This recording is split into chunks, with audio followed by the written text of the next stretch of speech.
Cet après-midi, Paul, bonsoir, rebonsoir et bienvenue. Bonsoir Hôtel Krief. Merci beaucoup, je suis ravi d'être de retour ici en plateau. On va effectivement, comme vous le disiez, parler d'Anne Hidalgo. Alors, vous dites qu'elle est à 2%, elle a chuté, elle est montée pas très haut. Elle est montée jusqu'à 3,5%, nous étions le 11 janvier.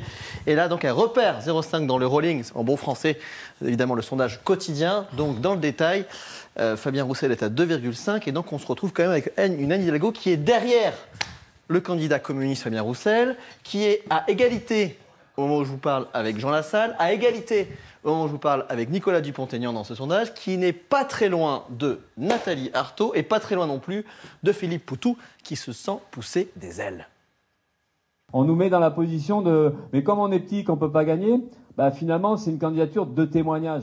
En fait, nous, on ne pense pas qu'on témoigne comme ça, là. Enfin, c'est pas trop le truc, c'est pas trop l'objectif. Qu'est-ce que ça veut dire, une candidature de témoignage? À ce moment-là, Hidalgo, est-ce que c'est une candidature de témoignage?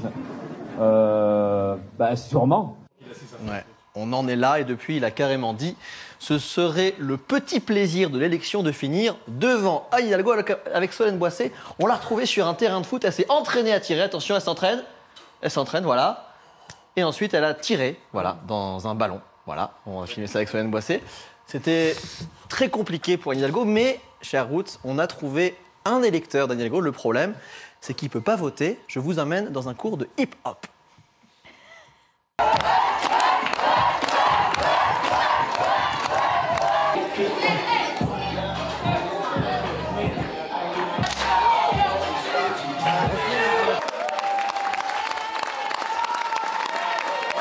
Vous ne dansez pas, vous ? Non, là, j'avoue que je me casserais là si je faisais un truc pareil. C'est bien. Voilà les quartiers populaires. Bonjour, papa, regarde, je passe à la télé, mon Voilà, regarde, il passe à la télé, papa. Ouais, bonjour. Et avec Anne Hidalgo, regarde, coucou papa. Excuse-moi, tu sais qui est cette personne ? Hein, c'est la future présidente. Voilà, si c'est lui qui le dit, alors... C'est qu'il vote pas. Ouais, mais c'est pas grave, il l'a dit. Est-ce que vous êtes soulagé que ça se termine, cette campagne ?